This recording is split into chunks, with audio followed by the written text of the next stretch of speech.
existence, but because of his mentality of lording it over material nature, his material existential condition does not cease. And just as in a dream, he is affected by all sorts of disadvantages. It is the duty of every conditioned soul to engage his polluted consciousness, which is now attached to material enjoyment, in very serious devotional service with detachment. Thus his mind and consciousness will be under full control. One has to become faithful by practicing the controlling process of the yoga system and must elevate himself to the platform of unalloyed devotional service by chanting and hearing about me, meaning Krishna. So now we're on verse 7.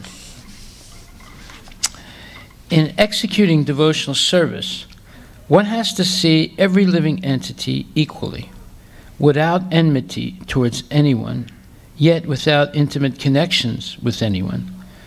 One has to observe celibacy, be grave, and execute his eternal activities, offering the results to the Supreme Personality of Godhead. So here's the formula, how to become free of the influence of the material nature. As long as we are harboring the desire to dominate material nature and exploit it for our own selfish purposes, we become a victim of the laws of nature. And as we explained yesterday, there is a law of nature. It's explained in the 5th chapter of Bhagavad Gita, 18th verse, which says that as long as one is addicted to material sense gratification, one is afflicted by miseries of life. So most people would have a difficult time accepting that such a law exists. But if you just look at the newspaper and read it every day, you'll see how people are trying to dominate material nature and they're getting into trouble. So this is explained in the 5th chapter, 22nd verse. The more one is addicted to material pleasures, the more he is entrapped by material miseries. In other words, miseries always follow material sense gratification. And as I said, that's a law of nature. Just like the law of gravity, this is another law of nature. So in the purport to this verse that we just read, Canto 3, chapter 27, verse number 7. Canto 3, chapter 27, verse number 7. In executing devotional service, one has to see every living entity equally, without enmity towards anyone, yet without intimate connections with anyone. One has to observe celibacy, be grave, and execute his eternal activities, offering the results to the Supreme Personality of Godhead. So, purport by His Divine Grace, A.C. Bhaktivedanta Swami Prabhupada. A devotee of the Supreme Personality of Godhead who seriously engages in devotional service is equal to all living entities.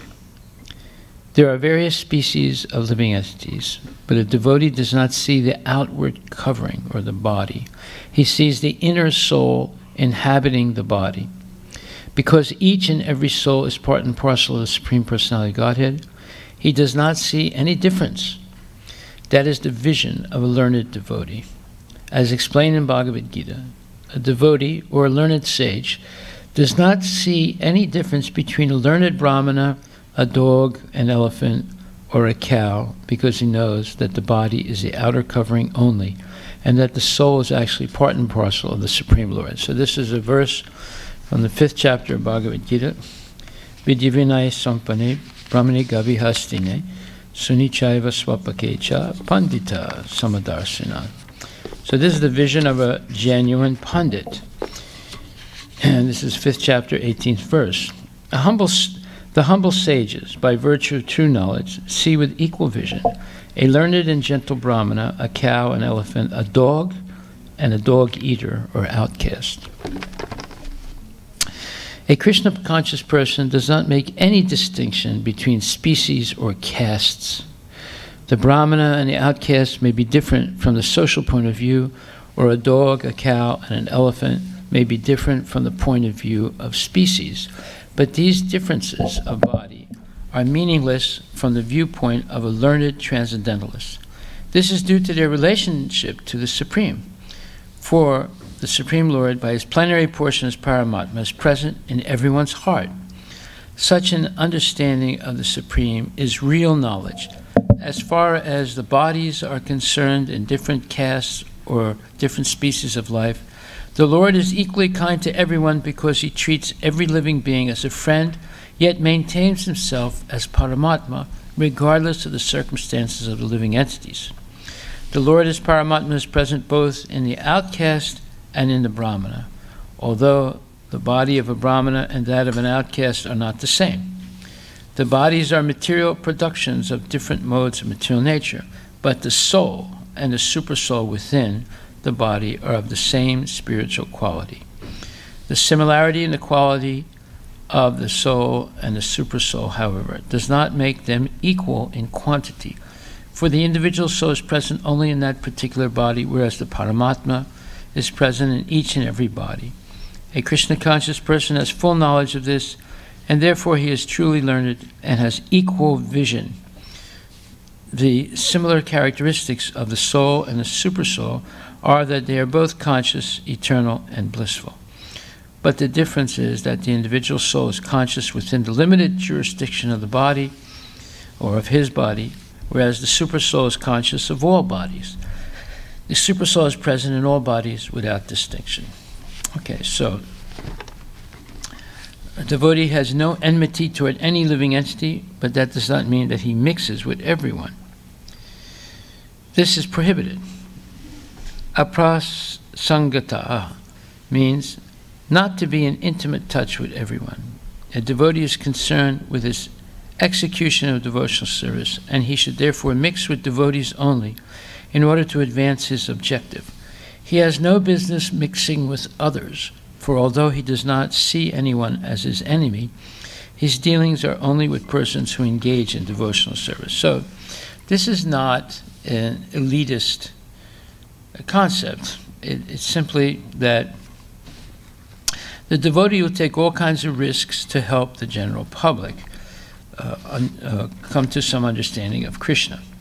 But he does not intimately associate with people that are not Krishna conscious. What does that mean, intimately associate? That means not having a, let's say, close relationship where one sees each other regularly, they eat together, they party together, they do all kinds of things together. The devotee avoids that type of social contact with persons who are not Krishna conscious. But that does not mean that the devotee has no social contact with people. But the social contact is in terms of helping people become knowledgeable of Krishna, distributing prasadam, and doing all kinds of social welfare activities for altruistic and spiritual purpose, but not intimately relating. Why? Because devotee has to follow certain rules and regulations. Like no meat eating, no gambling, no intoxication, no illicit connections outside of marriage. The devotee tries to use every moment remembering Krishna and serving Krishna. So you cannot do that if you go to baseball games, football games, basketball games, casinos, Disneyland, and other places like that. You're just not going to be in the right frame of mind to be engaged in Krishna's service. So that doesn't mean one is antisocial. Devotees are more social than most people because they go out to the public and distribute prasadam or free food. They have they organize festivals, they distribute books, they engage in, as I said, social welfare activities. So devotees are usually more socially involved in society than most people, but they do not cross the line where they familiarize on a level of sense gratification with the general public. Okay. A devotee should observe the vow of celibacy. Celibacy does not necessitate that one be absolutely free from sex life. Satisfaction with one's wife is permitted also under the vow of celibacy. That is, one engages in sex for procreation. The best policy is to avoid sex life altogether. That is preferable. Otherwise, a devotee can get married under religious principles and live peacefully with a wife. A devotee should not speak needlessly. A serious devotee has no time to speak of nonsense. He is always busy in Krishna consciousness. Whenever he speaks about Krishna. Mona means silence. Silence does not mean that one should not speak at all, but that he should not speak of nonsense. He should be very enthusiastic in speaking about Krishna. Another important item described here is swadharmena, or being exclusively occupied in one's eternal occupation, which is to act as the eternal servitor of the Lord, or to act in Krishna consciousness. The next word, balayasya, means offering the results of all activities to the Supreme Personality of Godhead. A devotee does not act on his personal account for sense gratification. Whatever he earns, whatever he eats, whatever he does, he offers for the satisfaction of the Supreme Personality of Godhead. So these are descriptions of a genuine devotee. And why is this description given? Because by acting in this way, one is no longer under the influence of the modes of material nature, and one is no longer subjected to the laws of karma, of action and reaction. One is actually in a liberated state acting like this. One becomes entangled in material life because of the four pillars of sinful activity: meat eating, gambling, intoxication, and illicit sex. These are entangling activities that make us basically slaves to the laws of material nature, the laws of karma. So a devotee avoids those four pillars of sinful life and engages in the four pillars of spiritual life, and that is regularly hearing and chanting, just like we're hearing Bhagavad Gita now and Srimad Bhagavatam, and chanting the holy names of the Lord, the Hare Krishna Maha Mantra, and other Vedic mantras, glorifying the Lord, and engaging and accepting only Mahaprasadam, or food offered to Krishna, as our food, and that is sanctified food, and vegetarian sanctified food, and then also regularly coming to the temple and engaging in devotional service, and above all, chanting the Hare Krishna Maha Mantra. Right? So these four things: chanting the names of the Lord, hearing the Krishna Katha, or glorification of the Lord in the form of bona fide scriptures like Bhagavad Gita, Srimad Bhagavatam, and engaging in devotional service and eating only Mahaprasadam. Right? So those are the four pillars of spiritual life. So therefore, in this description of the devotee, what happens? He becomes free, just like Krishna says, Daivihi esa gunamai, mama maya duratyaya, mam evaye prapadyante, mayam etam tarantite. He says, it is impossible to overcome the influence of my material nature. He calls it Deva Mayi. That is the cycle of birth, death, old age, and disease, and the influence of the three modes of material nature, sattva, rajas, and tamas. So he says the divine energy, this divine energy of mine, meaning the material nature, consisting of the three modes of material nature, is difficult or impossible to overcome. But those who have surrendered unto me can easily cross beyond it. So what does it mean to surrender unto Krishna? That is, basically, it means to follow his instructions and his advice. Just like a child is surrendered to parents because he or she follows the advice and the dictates of the parents. And similarly, Krishna is the ultimate father of all humanity. So therefore, if we listen to his advice, then we can free ourselves from the cycle of birth and death and go back to Godhead. So in this verse,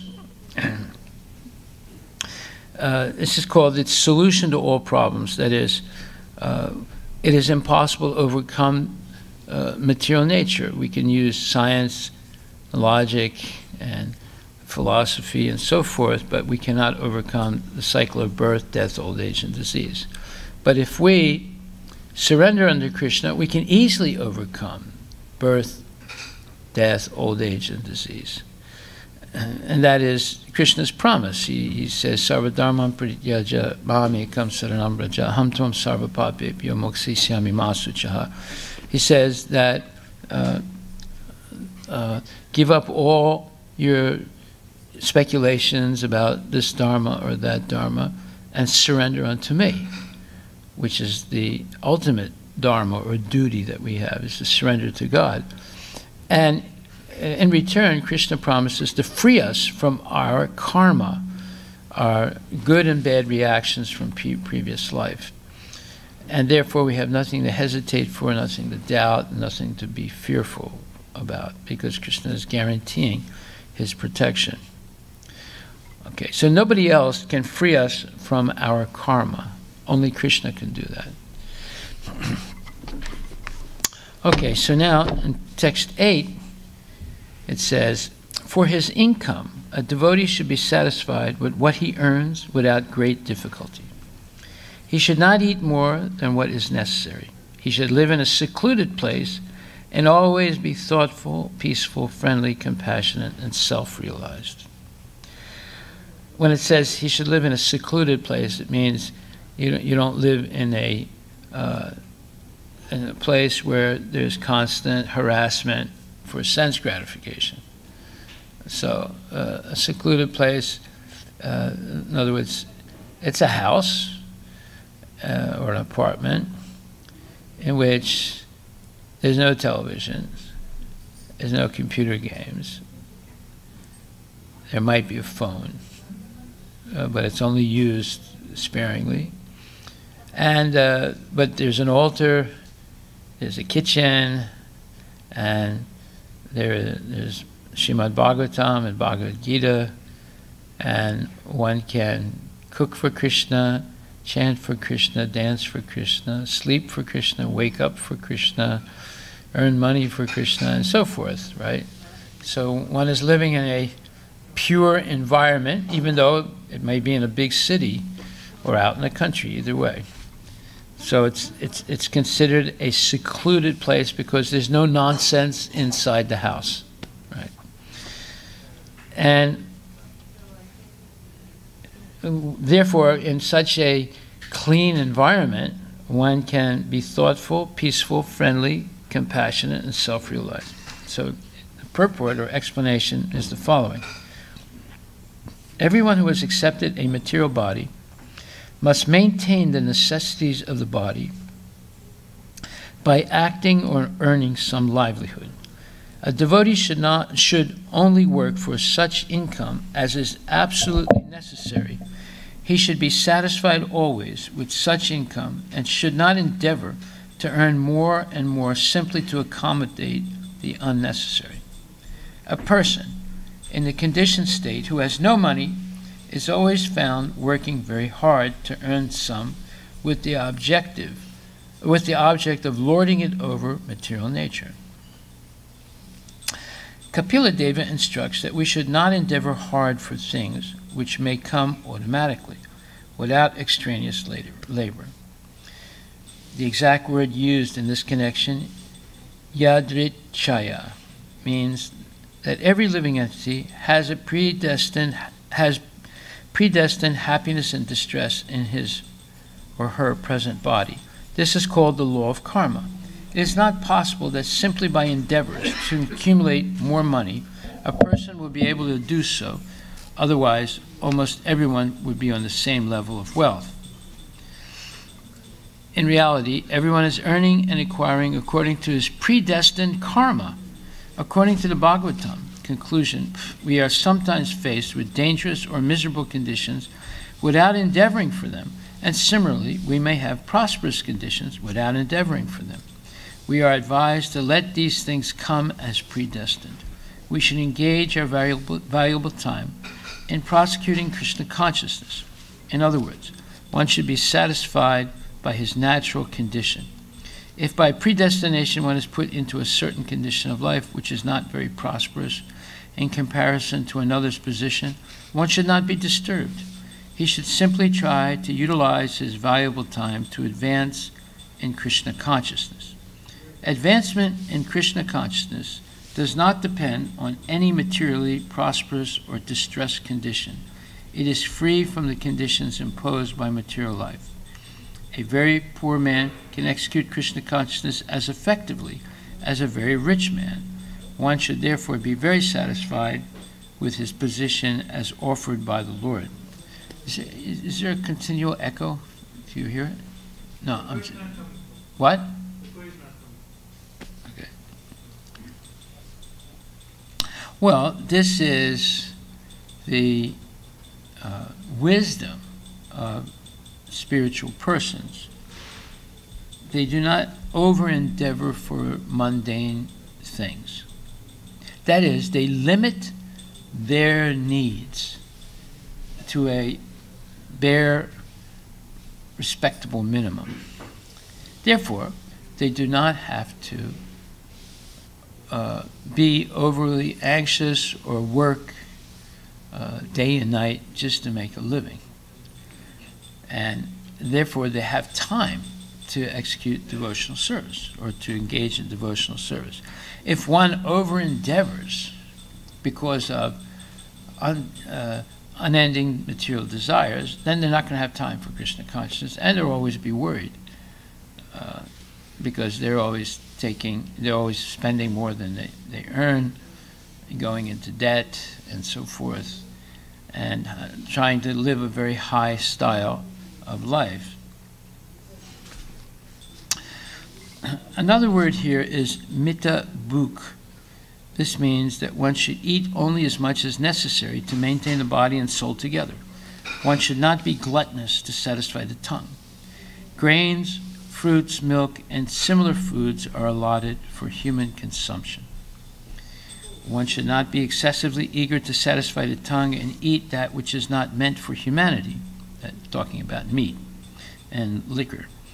Particularly, a devotee should eat only prasada, or food which is offered to the personality of Godhead. His position is to accept the remnants of those foodstuffs. Innocent foods like grains, vegetables, fruits, flowers, and milk preparations are offered to the Lord, and therefore there is no scope for offering foods which are in the modes of passion and ignorance. A devotee should not be greedy. It is also recommended that the devotee should be muni, or thoughtful. He should always think of Krishna and how to render better service to the Supreme Personality of Godhead. That should be his only anxiety. As a materialist is always thoughtful about improving his material condition, a devotee's thoughts should always be engaged in improving his condition in Krishna consciousness. Therefore, he should be a muni, a thinker. The next item recommended is that a devotee should live in a secluded place. Generally, a common man is interested in pounds, shillings, and pence, or materialistic advancement in life, which is unnecessary for a devotee. A devotee should select a place of residence where everyone is interested in devotional service. Generally, therefore, a devotee goes to a sacred place of pilgrimage where devotees live. It is recommended that he live in a place where there is no large number of ordinary men. It is very important to live in a secluded place, vivikta sarana. The next item is shanta, or peacefulness. The devotee should not be agitated. He should be satisfied with his natural income, eat only as much as he needs to keep his health, live in a secluded place, and always remain peaceful. Peace of mind is necessary for prosecuting Krishna consciousness. The next item is maitra, friendliness. A devotee should be friendly to everyone, but his intimate friendship should be with devotees only. With others, he should be official. He may say, "Yes, sir, what you say is all right," but he is not intimate with them. A devotee should, however, have compassion for persons who are innocent, who are neither atheistic nor very much advanced in spiritual realization. A devotee should be compassionate towards them and instruct them as far as possible in making advancement in Krishna consciousness. A devotee should always remain atmavan, or situated in a spiritual position. He should not forget that his main concern is to make advancement in spiritual consciousness, or Krishna consciousness, and he should not ignorantly identify himself with the body or the mind. Atma means the body or the mind, but here the word atmavan especially means that one should be self-possessed. He should always remain in pure consciousness that he is spirit, soul, and not the material body or the mind. That will make him progress confidently in Krishna consciousness. So this is all practical wisdom. And Krishna is giving this, Sukadeva Goswami is giving this practical wisdom. Because if we don't follow this type of life, then we become victims of the modes of material nature and the laws of karma. Then we become entangled hopelessly, and we will not be able to get out of the cycle of birth, death, old age, and disease. And we'll have to keep repeating it over and over again in different species, sometimes in a human form, sometimes as a demigod, sometimes as a lower animal, and so forth. So in verse number 9, one's seeing power should be increased through knowledge of spirit and matter, and one should not unnecessarily identify himself with the body and thus become attracted by bodily relationships. Purport. The conditioned souls are eager to identify with the body and consider that the body is myself, and that anything in relationship with the body or possessions of the body is mine. In Sanskrit, this is called aham mamata, and it is the root cause of all conditional life. A person should see things as the combination of matter and spirit. He should distinguish between the nature of matter and the nature of spirit, and his real identification should be with spirit, not with matter. By this knowledge, one should avoid the false bodily concept of life. So all animals have a bodily concept, and they can't overcome it. Human beings, most human beings have the bodily concept of life, but they have the potential to overcome it. And this is a description how to overcome this preoccupation with I am this body, and everything in relationship with this body is mine. And it says here that this aham mamata, that anything in relationship with the body or possessions of the body is mine. It's called aham mamata. And it's the root cause of all conditional life. In other words, the root cause of repeated birth and death. So if we want to get out of this cycle of repeated birth, death, old age, and disease, we have to free ourselves from this false identification, aham mamata, everything is mine, and understand that everything belongs to Krishna, and that we should learn how to use everything properly in Krishna's service. Okay, text number 10. One should be situated in the transcendental position beyond the stages of material consciousness and should be aloof from all other conceptions of life. Thus, realizing freedom from false ego, one should see his own self just as he sees the sun in the sky. Well, the false ego is the beginning of it is identifying with the body, and then everything in relationship with the body is encompassed by the false ego. So we have relatives, we have friends, we have people that are the same ethnic group, people that are the same nation, and so forth, and we identify with these people. Just like I did a program in Corvallis, Oregon, and I gave a lecture similar to this. After the lecture, two devotees came to me. One said, Prabhu, I have to complain about this person. I said, really? This person's right here. I said, yeah, I want to complain about him. I said, what's the complaint? So he's always talking about, Andhra people are better than Telangana people. I said, I'm a Telangana person, and I really take offense at this. And the other person, wait a minute, that's a false representation. He said, he's always saying Telangana people are better than Andhra people. So they were presenting this argument to me to get my advice. So I said, you're arguing because both of you have a material concept of who you are. Have you ever heard, they were both initiated devotees. I said, have you ever heard of the idea that I am not this body? That has nothing to do with it. How that has nothing to do with it, I don't understand. Well, your body is, you're saying one's body is Telangana, another one's body is Andhra. So I said, but there is something else. I said, there's a verse,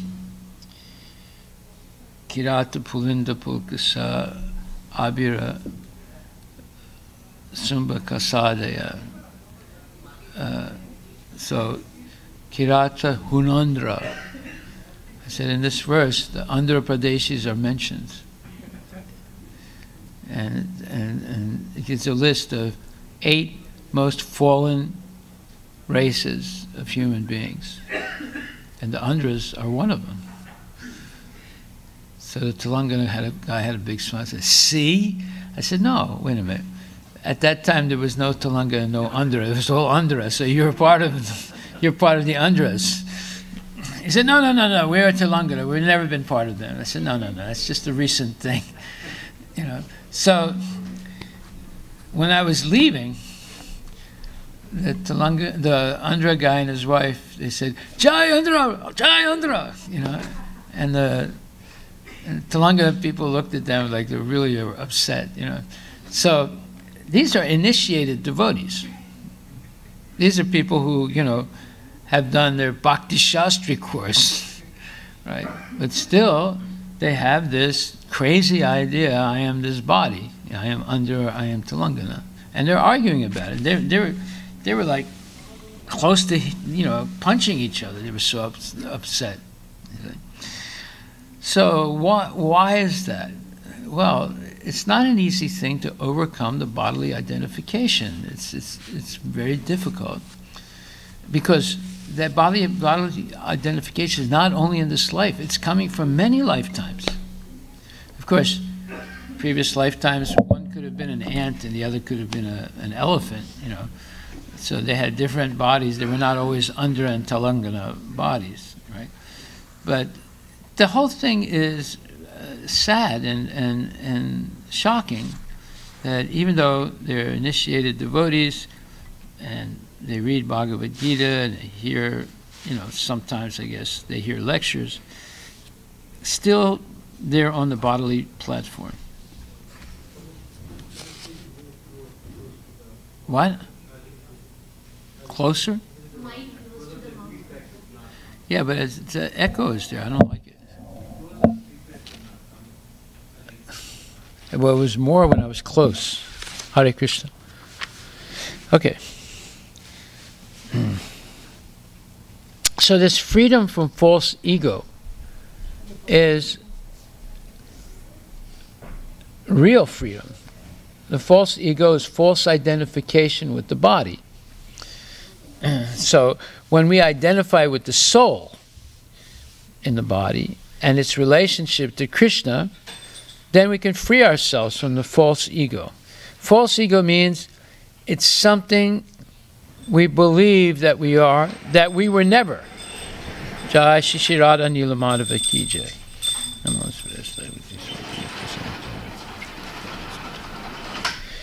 If we have a false concept in the mind, it's actually believing something is true that was never true. So our soul has never been an Andhra Pradeshi or a Telangana. There's no such thing. Our soul belongs to Krishna, not to Andhra or to Telangana. See? So the concept that I am Andhra or I am Telangana is false. It was never true. But yet we believe it to be true. And why we believe it to be true, we're willing to kill for it and fight for it, I say. So this freedom from false ego, one should see his own self just as he sees the sun in the sky. Well, when you see the sun in the sky, it's shining everywhere. It's shining on the head of the Telangana, it's shining on the head of the Andhra, it's shining on the head of the white man, the black man, and so forth. So the sun is equally present on everyone's forehead. It's not uniquely present for one race or one ethnic group and not for another. So this is also explained in Bhagavad Gita in the 6th chapter, where it says,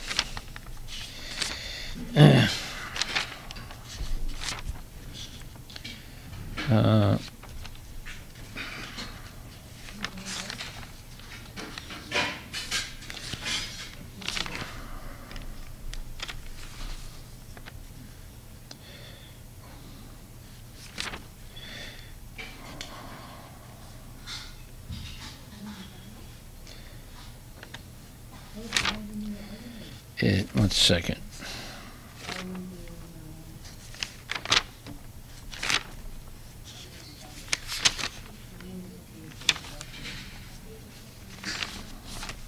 Okay, anyway, it says here, Sarvabhuta stam atmanam sarvabhutani chatmani iksate yoga yukta atma sarvatras samadarsanaha. A true yogi observes me in all beings and also sees every being in me. Indeed, the self-realized person sees me, the same Supreme Lord, everywhere. For one who sees me everywhere and sees everything in me, I am never lost, nor is he ever lost to me. So this is the vision of a real devotee. He does not see the body, but rather he sees his soul in relationship to Krishna, the Supreme Personality of Godhead, at all times. And he sees the same Supreme Personality of Godhead in the body of others. He doesn't necessarily see the body. So this is real vision that's free of the false ego. Okay, so that is a vision that we should cultivate through reading the Bhagavad Gita and Srimad Bhagavatam.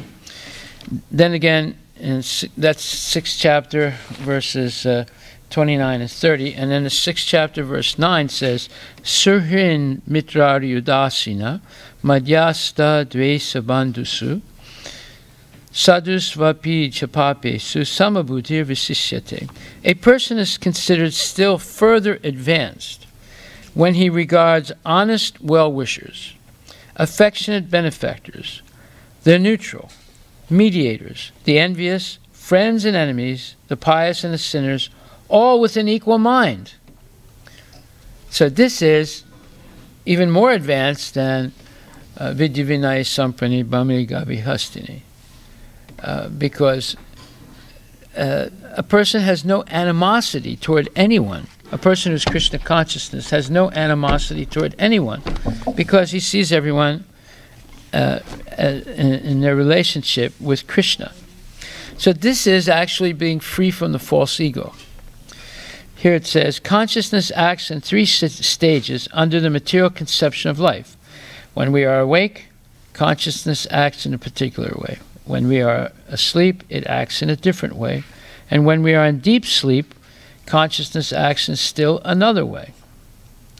To become Krishna conscious, one has to become transcendental to these three stages of consciousness: in wakefulness, in sleep, or in deep sleep. Our present consciousness should be freed from all perceptions of life other than consciousness of Krishna, the Supreme Personality of Godhead. This is called Duri Bhutanya Darshanaha, which means that when one attains perfect Krishna consciousness, he does not see anything but Krishna. So, Krishna is in the heart of the Telangana, Krishna is in the heart of the Andhra Pradesh, Krishna is in the heart of everyone.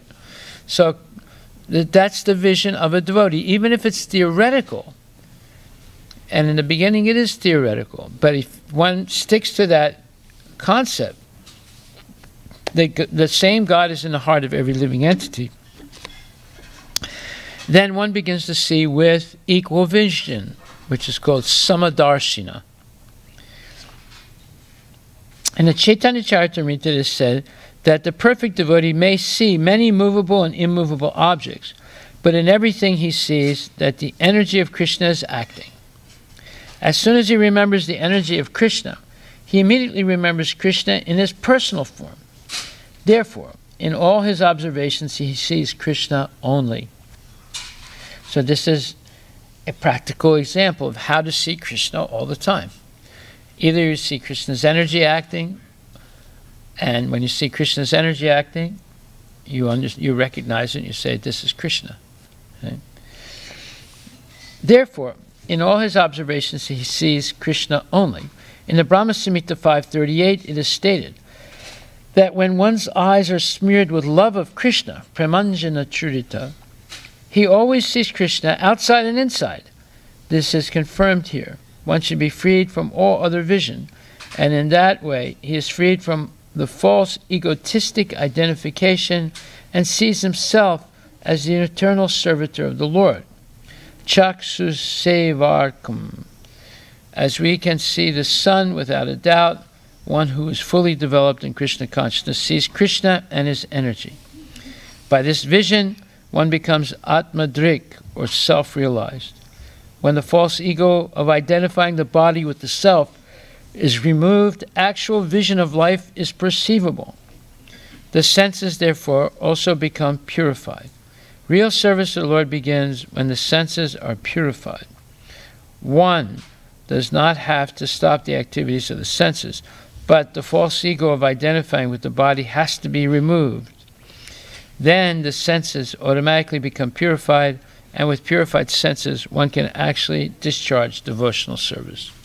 So this is a practical explanation of how to transcend this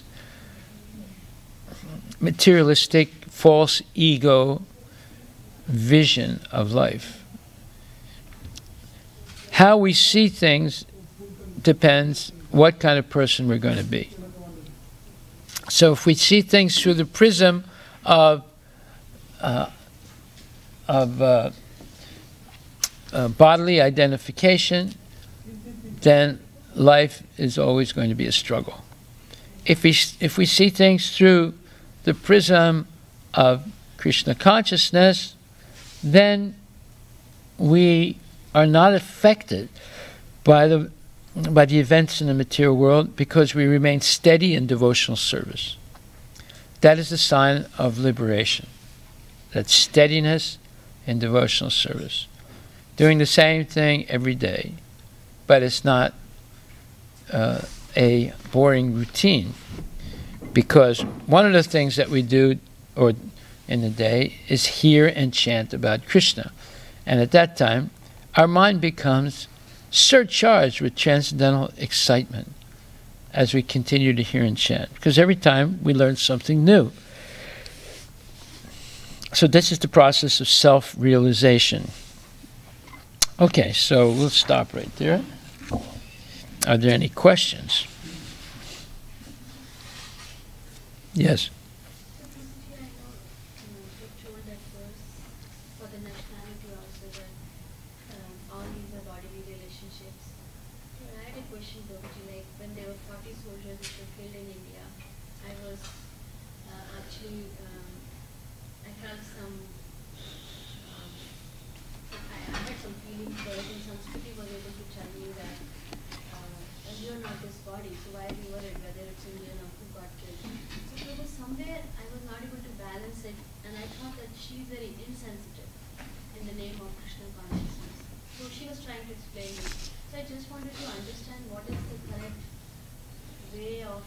interpreting if something like this happens, or let's say India is going in war, isn't like given the background that in childhood, especially in India where I studied, we had like patriotism and all this. We had what?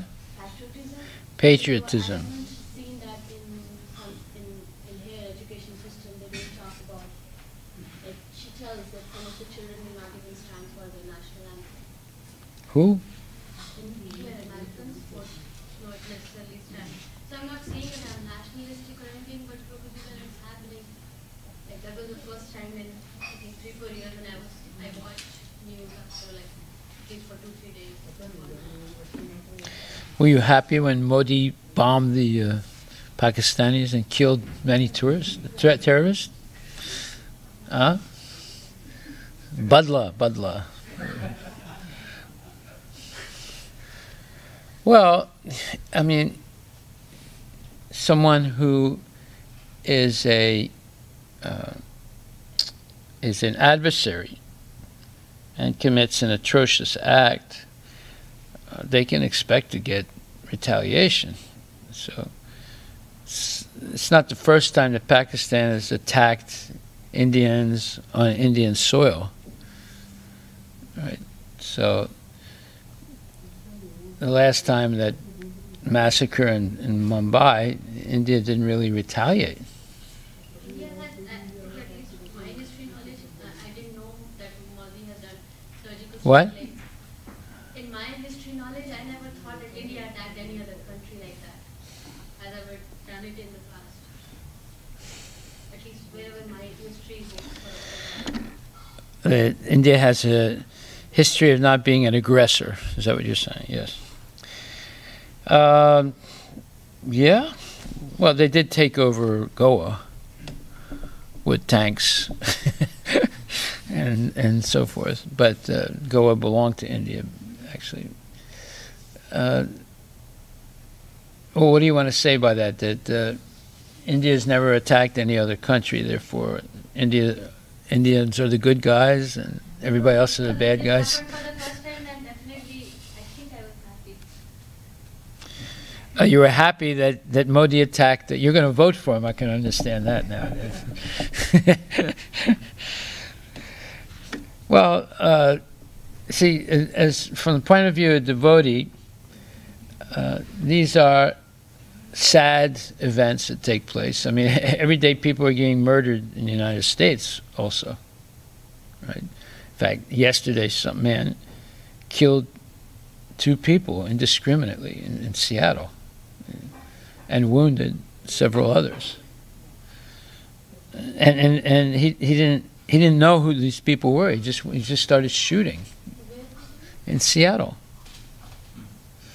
So there's all kinds of atrocious acts taking place all over the United States as well as around the world.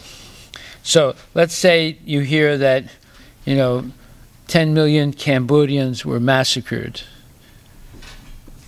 Does that move you in any way? Not really. Right? Or if you hear, the Tutsis and the Hutus were massacring each other in Rwanda, right? Does that move you in any way? No. So, but 40 Indian soldiers were blown up by some fanatic Muslim. That moved you, right? So you see, it's all bodily identification.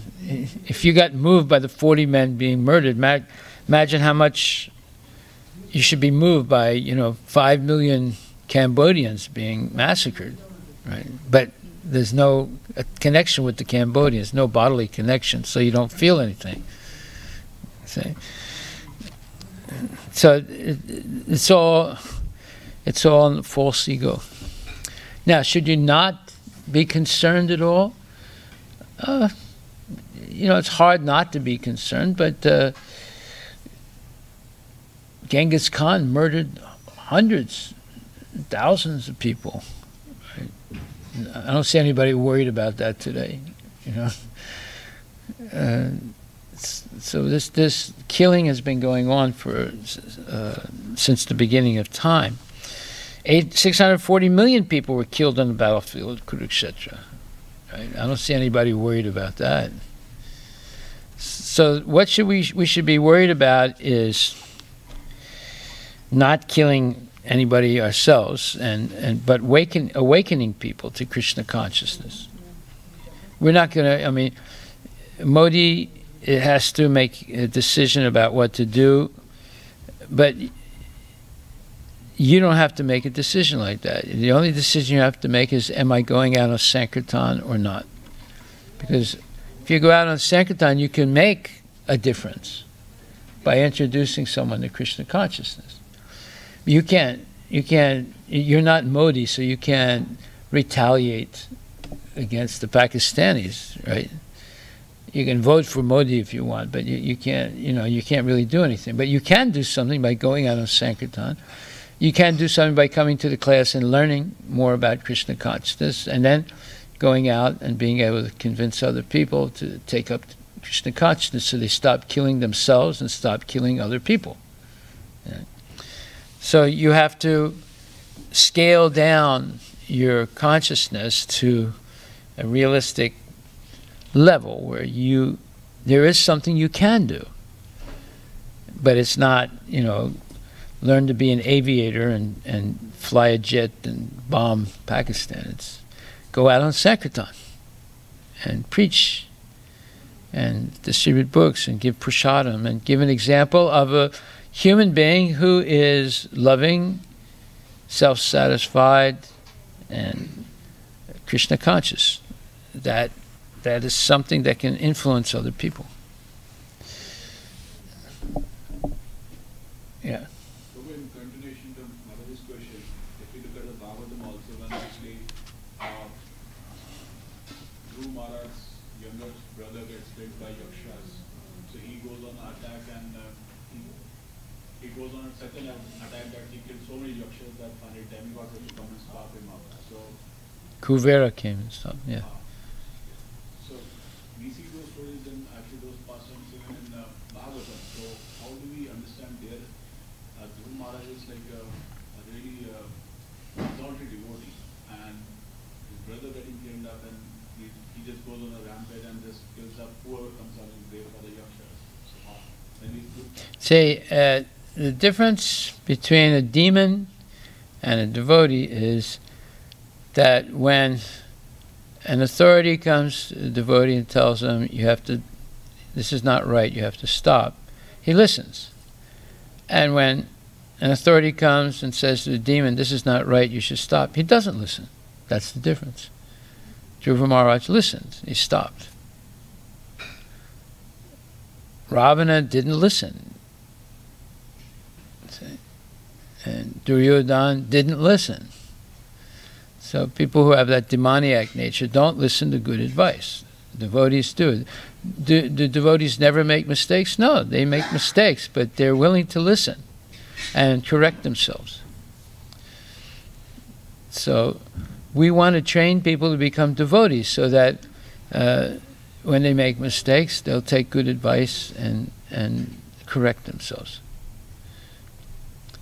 But if we teach people just to be demons, then they're not going to take good advice, and the killing is not going to stop.